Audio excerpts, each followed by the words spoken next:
Hello friends, it's Dave here from SaveDex. And I'm Sophie.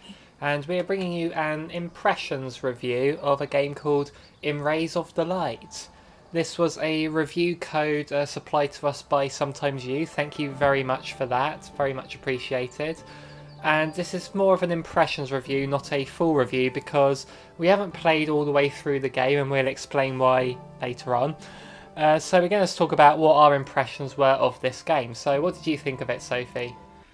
So the presentation of the game, it's like a realistic sort of environment.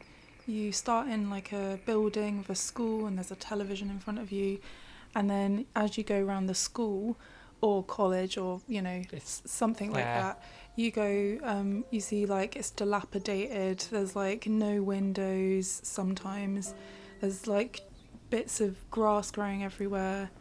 And then outside, it's just really realistic looking environments, basically. Yeah, it's very, very well presented, this game.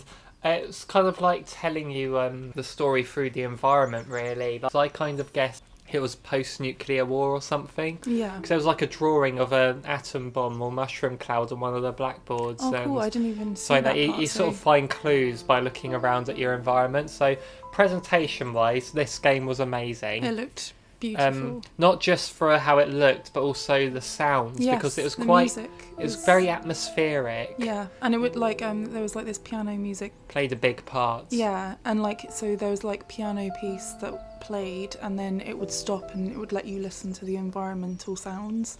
And talking of the sound effects as well, the sounds played a big part in the whole immersiveness of this game, because it was very sort of creepy in a way. It wasn't necessarily a horror game, this. There's like no jump scares, no monsters or anything coming for you. No. But occasionally you'll hear things like you're in the building, you'll hear like a door close, or you'll hear like movement or something, but there's no one there, there's nothing there, but it just makes you feel a bit on edge throughout and you it all. question, was that actually like me, or was that something And around? sometimes things will be different when you go back into a room. Yeah. And so presentation-wise, they did a really good job here. And they set up like quite a like scary atmosphere as well. And I was always expecting something to jump out, always. And even though there's nothing there the whole time, it feels like you're being watched. It feels like there's... So, atmospherically, yes, very good. But presentation-wise, we've got nothing but good stuff to say about this game in that regard. Let's talk about the gameplay now. For the most part, I thought, you just walk around. So basically, the whole concept is it's a sort of exploration puzzle game. Yeah. You got to explore your environment here. You got to find your way around to progress into new areas. And it's very, very vague as to what you're meant to be doing. Yes. So there's not much giving you direction of what you're supposed to be doing, where you've basically got to explore every room, explore the outside, find something that you can use somewhere else. Yeah, and then there is clues, but they're in the form of like notes and pictures, etc. Yeah, so the very first puzzle, or one of the earlier ones, is there's a padlock that has a 3-digit code on it to open it, and there's photos pinned up around the building in different rooms that have numbers on them, and I found 4 of these photos, each with a different number on, so I assumed that 3 of those numbers are in the code, and I worked it out quite quickly just through guessing that out of the numbers I saw. But I'm like, I don't know how you're supposed to know that's the code or not. Yeah, because there's not really any indication that that's what you're supposed to do, is it? Yeah, and I don't really remember, because there is subtitles. And they sort of give you... Well, no, they don't really give you a hint. They just say... Maybe I could do this or something like that, but it's not really much indication. Like, you find the basement's locked. Yeah.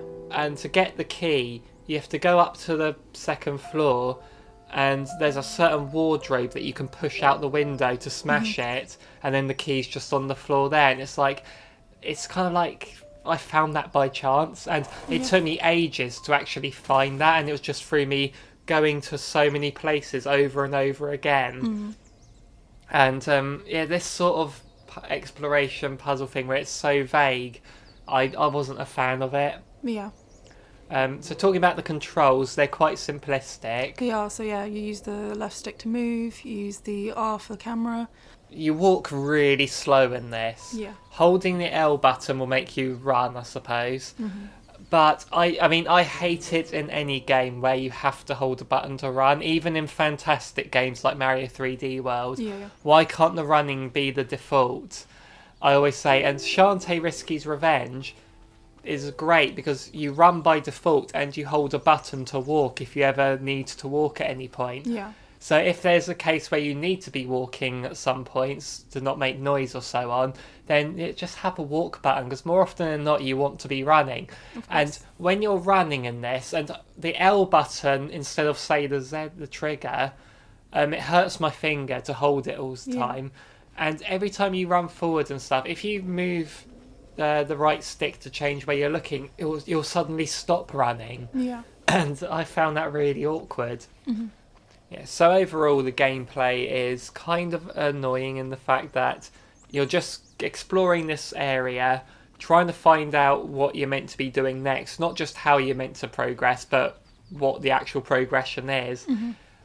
We get into the basement. You do have this torch you can turn on any time. Oh yeah, of course. So you're given a torch at the start as well, and it's like sellotaped to the wall. Yeah. And then you have it on you permanently after that. There were these really clever moments where something would twig and I'm like, oh, I could use this item for this without spoiling anything. But then there'll be other items, like there's this locker that won't open. Yeah. And there's a note that tells you have to open the other lockers first, but it was only like 3 of them you had to open in an and it doesn't tell you which. You just have to keep guessing until you get it right. And it's just stuff like that just gets where you're pretty much having to guess your way through the game, and it's too big an area to keep on trial and error your way through it. Yeah. Where we got to in this game, we got into the basement. Mm-hmm. And we managed to find the stuff to turn on the generator. Yeah, the fuse and the fuel. Yeah, which was sort of scattered around elsewhere, which took us ages to find. And then you're locked in the basement. You hear the air raid siren. Okay, so we're not going to show footage of this because it bothered me quite a bit. But after we're in the basement, this corridor opened up. Yeah. And in it was pitch black. I mean, you've got your torch, that's fine, but the torch kept on flickering a lot. A lot. And so you can't see where you're going, and I ended up kept on looping back and not sure if I was meant to go that way or come back, but because I couldn't see to get through this bit of so many attempts we made to try and find our way around, and because the torch kept on flicking on and off, it was giving me such a headache. Yeah. The game was just unplayable at that point. And then the music, not the music, the sound as well of the air raid, and it was like kind of suffocating just watching it. And like, if this is a horror game, they succeeded. Like, honestly, that was scary, and I didn't want to play it after that. And we couldn't continue the game from that because it was just giving me such a headache. My eyes were going really weird from it, which is why I'm not showing footage of this moment I'm talking about. But we just couldn't progress through this game because of that, so sadly. But we weren't really enjoying the game up to that point anyway. So if you guys like these sorts of things where you like the vagueness of it, and we're not opposed to it. I mean, there's a game called The Witness on PS4 we played through. That didn't tell you anything. That had sort of mini puzzles scattered around this island, but that worked really well, we found. But this one, they had so many visual cues in The Witness though. So like, you know, there was like marks on the floor, like lights that lit up. And wires to follow, so you know where the panels were to unlock things. Whereas this, it was just like, go ahead. Which I can understand. That is, you know, for some people that's like awesome. And like, I totally understand, you know, the appeal.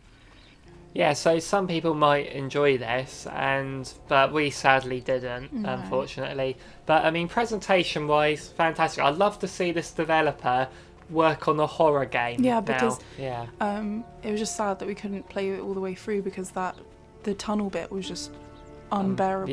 We just physically could not get through that. It made me ill.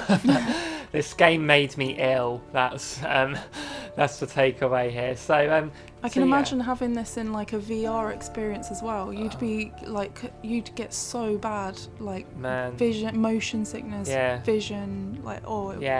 That would be terrible for me. But It's a shame 'cause I like the whole idea of it, but it's just I'm not a fan of these sorts of games in general. No. It sort of reminded me of something like Hello Neighbour, which I didn't like that game either. But so anyway, that's our thoughts on this game, and let us know in the comments down below if you've tried it before, what you think of it, and make sure you hit that subscribe button if you want to keep up with us in the future. So thank you so much for watching, everyone.